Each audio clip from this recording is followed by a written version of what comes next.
Welcome to the Teamwork Advantage podcast with Greg Gregory. Join us as Greg interviews powerful thought leaders and successful team and leadership experts from across the country on teamwork, leadership, and organizational culture. Now let's check in for this week's episode. Welcome back to the Teamwork Advantage. I'm Greg Gregory, your host for a podcast that focuses in on teamwork, leadership, and culture, or what I refer to often as the TLC of business. If you've been listening very long, you know we've had NFL players, NBA players, book authors, musicians, business experts, and this week we're fortunate enough to have with us Pete McGarahan, who is, we find out in his introduction here, a little bit of a legend within the IT world. And just a little bit about Pete is he's currently the Senior Director of Workplace and Collaboration Services for First American Financial, and also an IT service leader and customer advocate. The First American IT Service Desk recently won awards for Best Use of Technology and Best Service and Support Organization at HDI Worldwide. And for those not familiar with HDI, they are recognized as the world's leader in help desk services.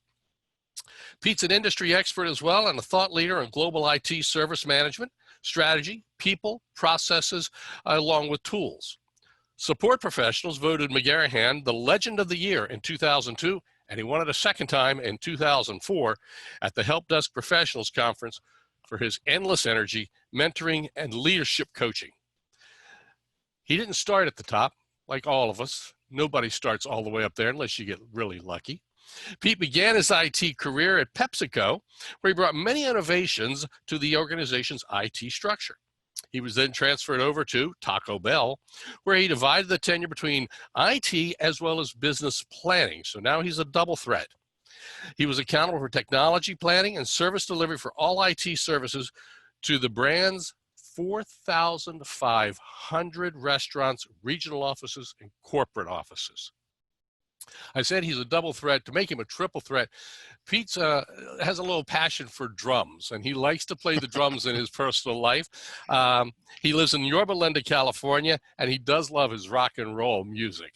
And I can attest to that. Pete and I've been to several conferences, and when the music's playing, Pete's there having fun. Pete, welcome to the Teamwork Advantage. Thank you, Greg. Great to be here. Appreciate the invite. Not a problem. We're excited. We talked several times over the years about things, and you and I have known each other for, I guess, 7 or 8 years now, and it's been a privilege to get to watch you and learn from you as well. And looking in at leadership, you're obviously there as the Senior Director of Workplace and Collaboration Services. Let's talk just a little bit about all three of these areas today. And I want to start with culture if we can. What do you consider to be the key elements for a company's culture? Well, the first thing that I think is a key element is a top-down culture where the senior executives establish a culture that is visible and noticeable to all the company. And at First American, the culture is around people first. And no matter where you are within First American, whether you're at the corporate site or divisional sites, business units, or even in the offices across the country, you get that feeling from people, all the way from the senior top people, all the way to the people that are doing the daily job every day. They know people, or First American really cares about their people. And when you care about people, you take the time to do the right things. And the right things are making sure that the environment is good to work in, that the tools are there for them to get their work done, that you're taking time to give them training and career development. And then, of course, the teamwork plays a big part in that, and how teams get together and establish relationships. And then in the end, it's all about getting the job done. And when you have a good culture, good team, good leaders, you get the job done.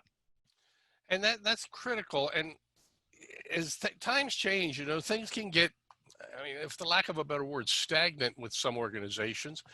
What does First American do? What do you do with your team in particular that keeps that culture of people first and teamwork and everything that goes along with it? What do you do to keep that top of mind awareness? That's a great question. The first thing we do is our people know that we care. We care for them, we care for their families, and we support them in everything that they do. Um, the other thing is we shake it up every now and then. One of my strategies for my team is to never arrive. And never arrive means you never settle. You're always looking for areas of opportunity, areas of improvement. You never think that you're, great and that you've finished the end. It's always looking for either getting better at something or expanding your scope of services or providing more value to the business. But you just don't sit there and say, okay, we're good. Well, people who listen to the podcast know my philosophy on things that are good. And I like that never arrive because it ties into you can never be perfect. So there's always room for improvement. So that's really cool way to look at that, never arrive. Now, let's look at teamwork if we can. Stopping to think, let's talk about how we bring teamwork into this with people across the country. Okay. And with people today, so many of us, and I'm not sure what percentage of people within First American are now working from home or remotely. How do we keep the teams engaged? How do we keep them going? And what's the core essence of teamwork for you?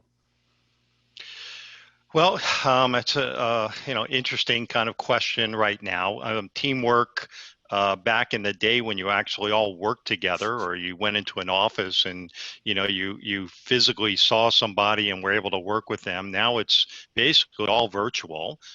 So you have to make sure that one, you're not going to lose the connection with your team members just because you're working from home or they're working from home. You need to be able to establish the video conferencing meetings and seeing people live and looking at their face and getting almost a similar feeling as if you were in person. And you have to have fun too. So we're doing different things with our team virtually. We're, sending them food, sending them gifts. We're doing kind of fun type of things like happy hours or gaming or virtual hallway or water cooler discussions. We're trying to, once again, shake it up, knowing the current situation. More importantly, though, we just started a program based on a survey. So we did a survey with our team members to find out what their challenges are working from home. And as you can imagine, if you have a team member who's married, whose spouse works, whose kids are home doing virtual learning, they're at an age where they need to be supported and guided and assisted, and our day-to-day operation happens during that same time. There's a lot of challenges and conflicts that people are feeling. And we're trying to work with them in an advisory council now to try and figure out how we can best support them in some of these challenging, at-home situations. That's really key. So let me ask this. How long ago did you do the survey? And how long did it take to kind of start to implement some of the ideas that you've gotten from that survey? So we did the survey about a month ago. We started the council about 3 weeks ago, and we're starting to implement some of the solutions or opportunities to shake it up in different ways about 2 weeks ago. Okay, that's really good. Yep.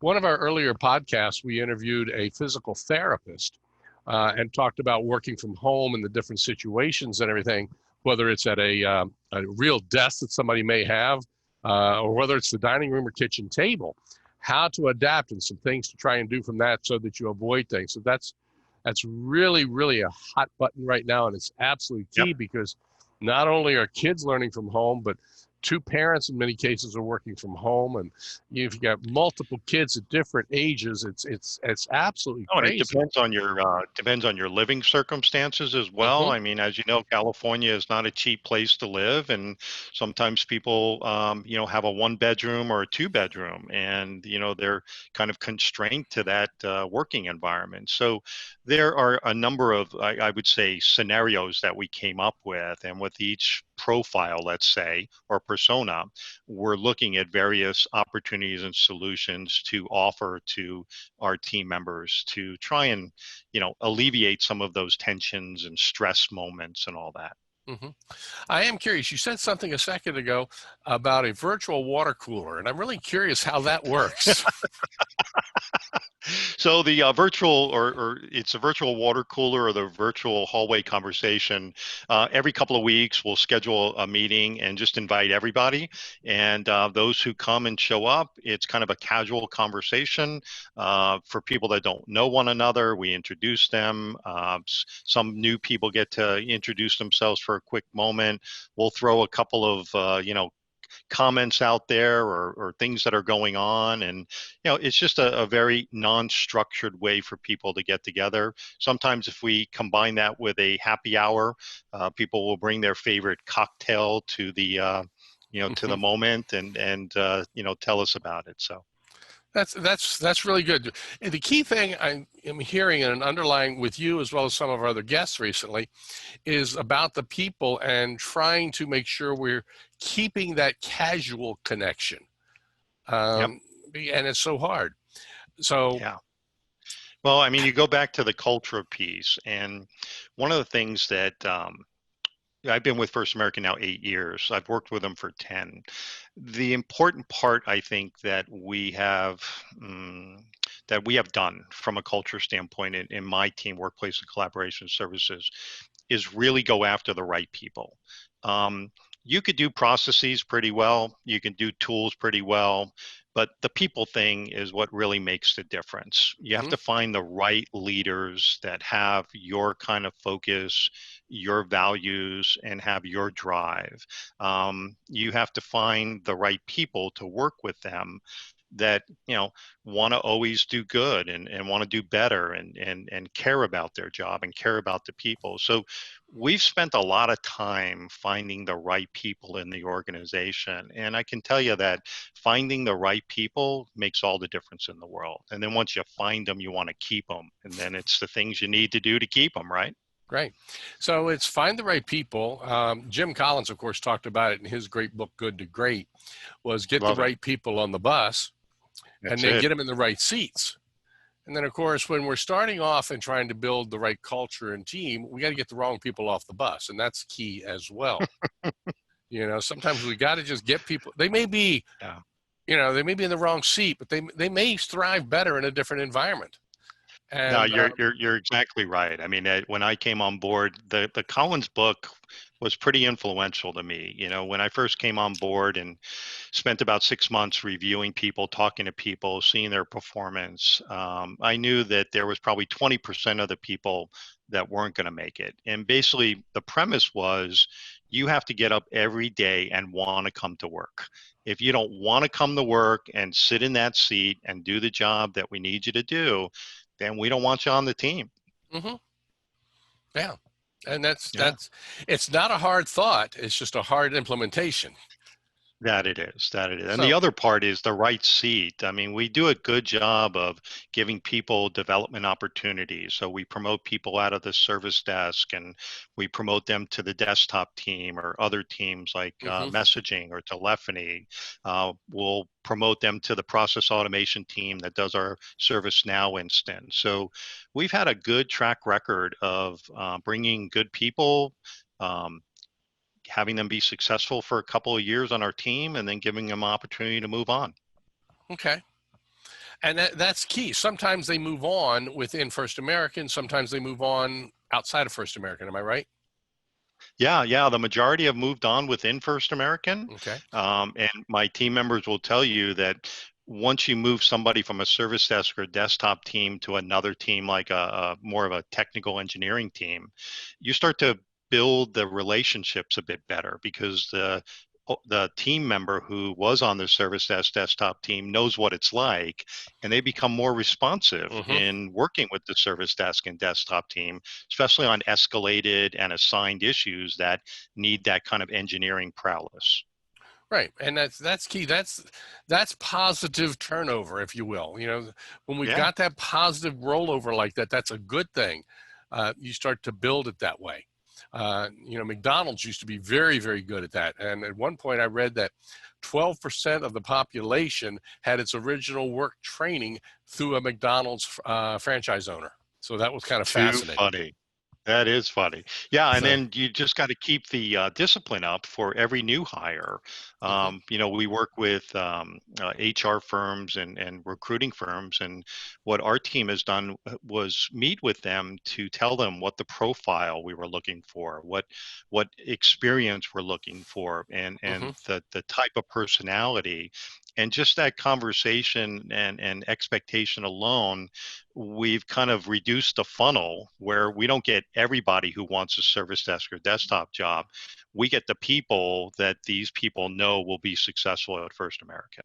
Right, and you've got a baseline study going in for what works for your Exactly. organization, and that's absolutely critical. And people are out there. There are profiles, there are assessments that can be done for that at a pre-hiring. So Yep. now with the COVID situation, how's First American? And this may be something that may be more for your HR department, but how are they doing the onboarding and how are they bringing people up to speed and getting things done? Because it's got to be very different today. Oh my goodness, it's such a challenge right now.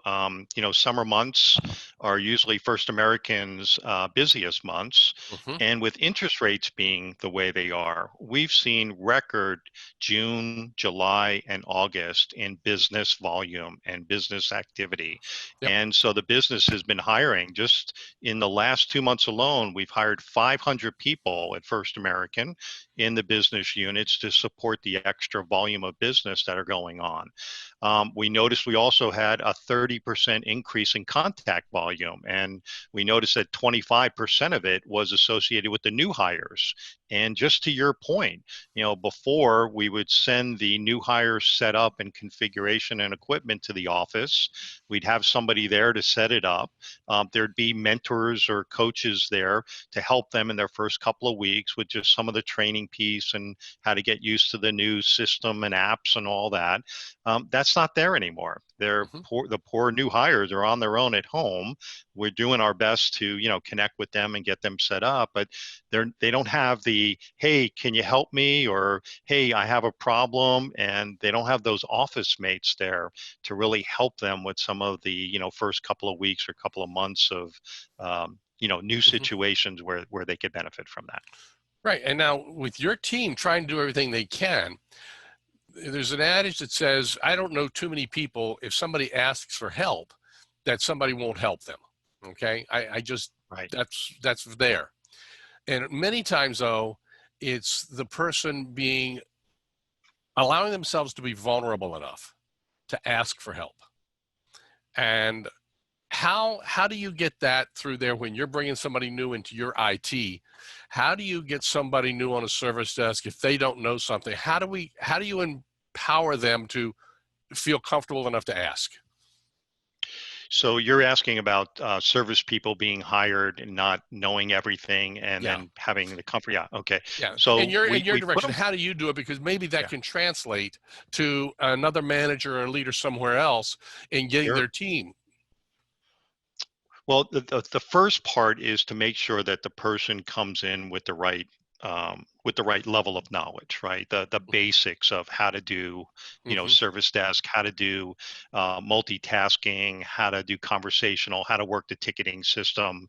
I mean, you got to get the basics there, and Mm-hmm. then it's Right. once they What I come would in. refer to often as the common denominator. You got to have that least common denominator skill set.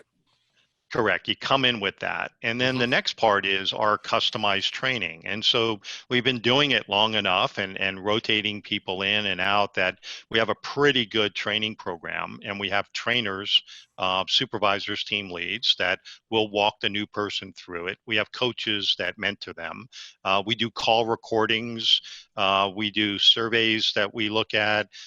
We can look at the calls, the way they're being entered. So there's kind of a quality review piece in the Okay. first couple of months. But the biggest difference, I think, that has really enabled new people to come on and be successful is the quality of our knowledge base, our knowledge articles. So we take a lot of time, or we've taken a lot of time to put the right knowledge articles in there, the right keywords, so that when new people are kind of taking down notes from the customer in terms of what their issues are or what their symptoms are, our knowledge article, our knowledge base gives them the opportunity to review the ones that are there and address them in the proper way. So Okay. it's not 100%, but it certainly helps them on the frequent calls, the Right. reoccurring calls that we Hmm. have been able to document. And that's key, because it's getting people comfortable enough to be able to do that. But let's talk specifically about a new hire within your service desk, and they don't know something, they can't find something. Right. How do you let them know it's okay, especially in a remote environment that we're so Sure. powered in today? How do you let them know it's okay to come ask for help? It's okay to just email you Yeah. as the director. How do you do that? So the team has a open chat so we're on Teams now, Microsoft Teams, Okay, and the service desk has a channel for all of the service desk people, and they're all in the channel. And anytime a new person or any person has a question or a challenge, they pop it right into the Teams channel, and somebody will address it for them in a timely manner. good. Now that's Yep. how they do it. Are they comfortable enough in doing it? How do you get them to feel it's okay to do that? So it's a good point. So let's just take the person that's in that predicament, right? They have a customer on the call. The customer is asking them something that they're not really sure of. Hmm. It's the moment of truth. Are you going to ask for help, or are you going to be a failure to that customer? Yep. And what we do is try and hire the people that say, I want to be successful in that customer interaction. And the only way I can do it is to ask one of my teammates what Yes. they think the next step is. Right. And that's so Yep. powerful. And that's not just on a help desk. That's anywhere within any team along the way. I mean, a running Right. back in football is not going to be successful unless he says, I need help over here from somebody else to block for me. You Well, and know? to your point, that's a cultural thing, right? Hmm. Certainly you want to be competitive in the culture side because that inspires people to be better, but you don't want to be competitive in an arrogant way where you create an environment where people are fearful that they're going to ask questions because somebody's going to say something of a derogatory thing, right? So Right. it's a balance between being competitive, being really good, but being supportive. Yes. And that's the part of vulnerability that is so critical to the foundation of any great team. When Correct. they've got that vulnerability, because then they can have good open dialogue, and then you can get commitment on projects and starting to work. Yeah, and to me, that's really about the partnership, and that's Hmm. another important part that we talk about is establishing relationships and partnership, not only within your team but outside of your team. Because Hmm. what we're finding is to be successful, it's not just your team anymore. It's working with security, it's working with HR, it's working with the networking group or the cloud services team, and you really have to establish a good working relationship with these team members because there's just no way you can get anything done on your own today. It's so complex in terms of the There's the moving word. pieces. Yeah, there's the word. It's so complex today. There is virtually, especially in your industry, on your side of things, there is no way one person can know everything about it all. And Correct. if you have an automated attendant that tries to tree people through it, that's just not going to work. They have to know when to ask for help and be able to try and pull that all together.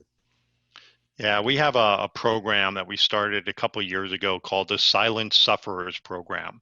And we find, people out there in the business will have issues that are impacting them, but they won't call the help desk or they won't log a ticket or, they won't ask for help. They'll just suffer in silence. And Hmm. we've have a number of programs that we've aimed at these silent sufferers to try and get them to, somehow report their issue or ask for help or do something. And that's key. So that takes us into the leadership aspect of things. Your career started with PepsiCo and moving through that direction. What did you learn in your early days of being in leadership, or even maybe before having your first leadership position? What is something you learned early on that has really stuck with you throughout your career? Sure.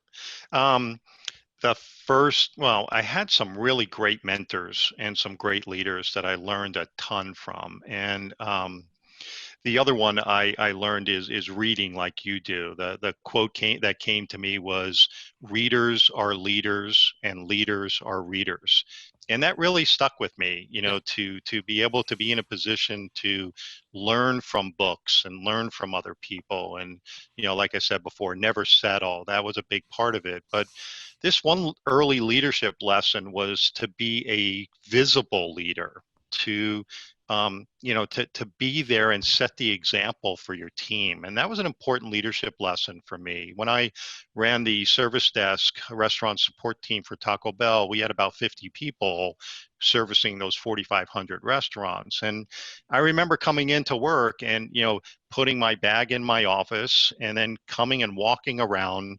the different desks of everybody and saying good morning. And it took about 15, 20 minutes to walk around and say good morning, see how everything was going. But one time somebody said, "Hey, Pete, it's pretty funny when you walk around, people are looking at you." I'm like, "No, they're not."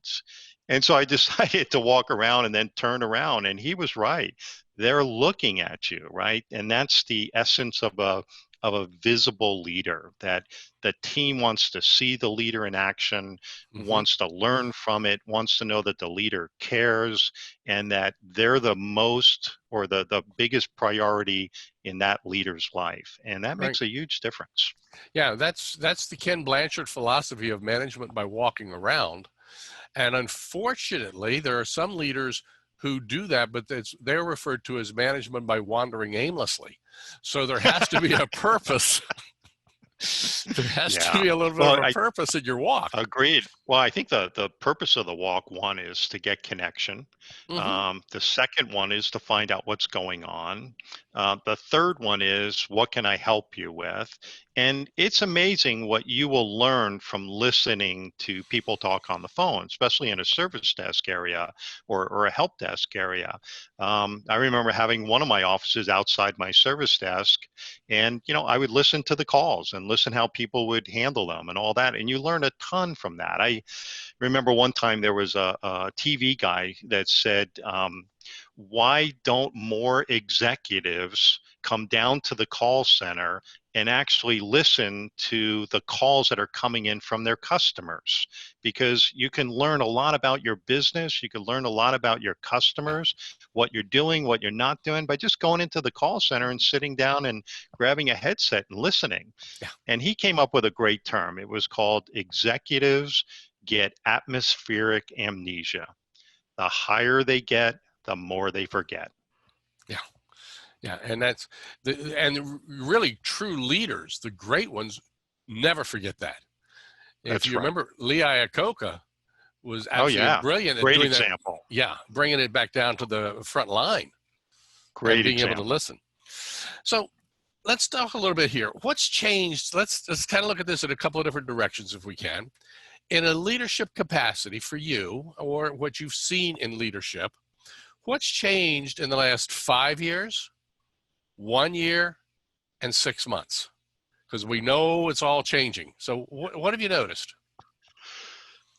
For me in general, or just for an industry perspective? Well, you in general and what you're seeing in leadership, because while you're working within the IT and the support side, I'm sure you see other leaders and other situations throughout First American, as well as Right. in industries and Yep. outside industries alike.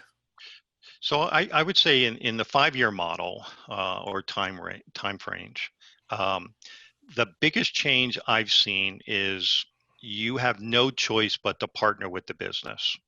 um, you have to be a trusted advisor to the business, where they feel comfortable calling you when they need help. You need to be there for them. Your team needs to be there for them. There needs to be a connection, a confidence, and a trust between IT and the business, because without that, the business is not able to do what they need to do, Right? and we're not able to add the value where we need to do it to drive the business to another level. And I think establishing that confidence and trust between IT and the business is critical today. Within a year, for me, it's been, going from kind of a siloed reporting structure to expanding all of my team into the workplace and collaboration services. So what is that? Well, we now have responsibility for all end user technologies, and that team of messaging, telephony, wireless, desktop services, and service desk, we all need to work together to make sure that that customer experience with all their technologies is a good experience, and they're able to do what they need to do on a daily basis without having to worry about anything not working. And that's critical right now. And then in the last 6 months, 3 months, trying to figure all that out and doing it, Originally. from a work at home scenario. I think our luckiest thing we ever went through was in 2000 or last year. We had two disaster recovery examples or scenarios, exercises, I should say. And those two exercises forced all of us to leave campus and leave our workplaces and work from home. And that showed us the gaps in what we did not have to enable us to work from home, the service desk and the desktop team. Wow. And so what we learned from in those two exercises, and then, resolved or solved or equipped, once this pandemic came out and we all had to go home, we were already enabled to work from home, and that made a huge difference. Yeah. That just saying that example just reminds me of, as children, we all had fire drills in our schools. Right. Of knowing what to do. And of course, as a kid, we thought it was kind of stupid. But when you've got a plan, when something happens, it's so much better. Well, it's funny, Greg, we thought it was stupid last year. I know. Just like a kid. It's like, why are we doing this? You're interrupting my work. I got to, stop. And now we look back and say, man, that was a game changer. It was an aha moment, wasn't it? Yes, it was. No doubt. So moving for you, what is it that kind of inspires Pete McGarahan to want to be a better leader? Every day I wake up and I think about that. I think about the things I'm doing. I think about the things I'm not doing. I really give it some thought every day or every night on what the opportunities are for me to make a difference in my team members' lives or my customers' lives or whatever. It's, kind of who I am. It's what's important to me. And I try and live my own philosophy of never arrive. So here's the question. This is an interesting one, I hope. I'm sure along the way there have been hiccups, bumps in the road. What's a mistake that's happened through your leadership life that you've learned from and been able to build on from that? Because it's not always a bed of roses. We always have something, there's a mistake, whether it's something we did or whether it's something that happened to us. What did you, what was that? What was yours? I made multiple mistakes. either leaving a job too early and going to the wrong company, or thinking I was ready for something that I really wasn't ready from, or a position where I had to travel a lot and leave my family when they were, when the kids were young. And I look back and say, wow, that wasn't really a great idea. So I do have many moments where I feel I made a mistake or a bad judgment call. What I learned from all of them was that you will learn from all of them, whether it's a good move or a bad move. There's always a learning to be out of any of it. And, what a leader told me was there's always going to be a fork in the road.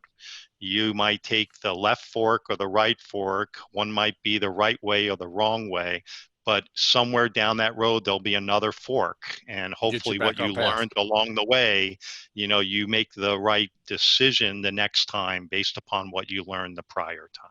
Yeah. It's not like Yogi Berra used to say, when you come to the fork in the road, take it.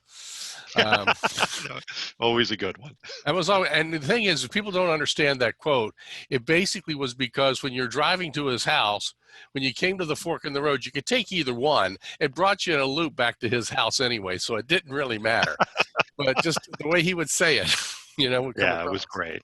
That and many other things. Oh, yes. So now let me ask you this. You're looking for new leaders. You're looking to promote somebody. You're looking to move somebody up to a position. Again, earlier you talked about the least common denominator had that skill set. What does Pete look for when he's looking to do a promotion either from within or bring in an outside leader? And how do you make that distinction? So they have to, for leaders internally, Mm-hmm. there's a minimum of 2 years of experience that they have to show of, what they've done, how they've done it, what their accomplishments are.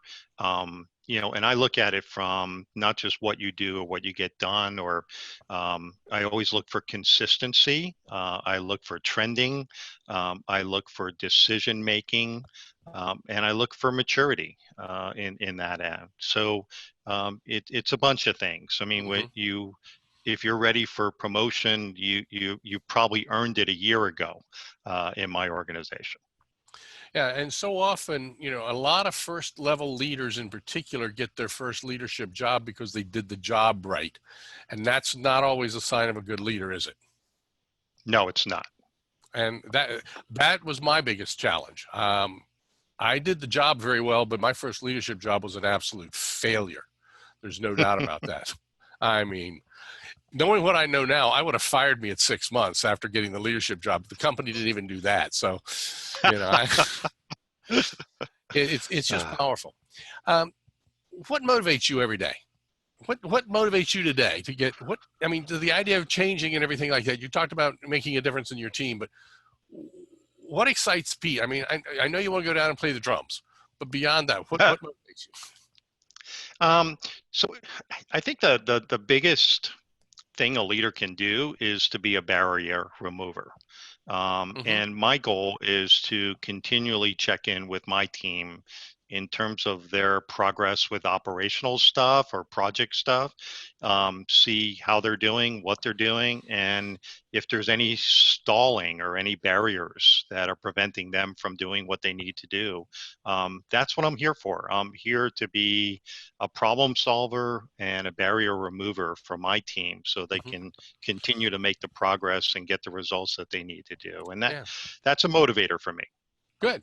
And that's critical. I'm not sure if you've read the book Team of Teams by Stanley McChrystal yet. I don't think I have. Okay. And in there, he talks about those barriers and how things have changed from the time he graduated West Point to the time he took over the command in Iraq. So it's very interesting that you use the terms barrier remover, because all of a sudden there are barriers that are there, and they may be there today that weren't there last week. And having that ability Exactly. Every day is a new day. Mm-hmm. New challenges, new opportunities. So, coming in to work every day, assessing what's going on. And, I always got a great leadership lesson was you never want to miss the opportunity that's before you. And that if you have an idea or if you have something that you want to do, it may not be the right time. So you always have to kind of be aware of the timing and the circumstances around you for when the right time to implement certain things based upon need or circumstance or situation. Wow. Let's repeat that. Need, circumstance, or situation. That's key. Yeah. Making sure we're doing the right evaluation and don't miss an opportunity. Don't close the door because of it. Correct. But don't take that opportunity too early either. That's it. There's always a moment in time. I always say, if there's a crisis, make sure you utilize it to your advantage. That might be the perfect time to implement something that, wasn't ready in a prior time. So never let a crisis go to waste. And that's, in essence, how this Teamwork Advantage podcast got started. I had talked about it for years, and then all of a sudden the pandemic hit, and I said, well, let's do it. There you go. That's how we've launched it, and we've had great success with it so far. Well, Pete Greg, McGarahan, it's been a pleasure. It's been great to have you on board here. It's great to see your face and not just chat a little bit over a phone or a LinkedIn message. So I appreciate your time. Anytime. The Teamwork Advantage is a podcast. We talk about 30 to 45 minutes once a week on teamwork, leadership, and culture, and all walks of life.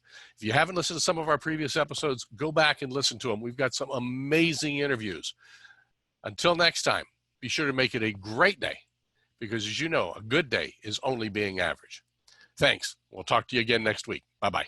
You've been listening to the Teamwork Advantage with Greg Gregory. Be sure to like, subscribe, and activate the bell icon to be notified of future episodes. To learn more about how Greg can help your organization develop a powerful winning culture, visit TeamsRock.com. That's TeamsRock.com.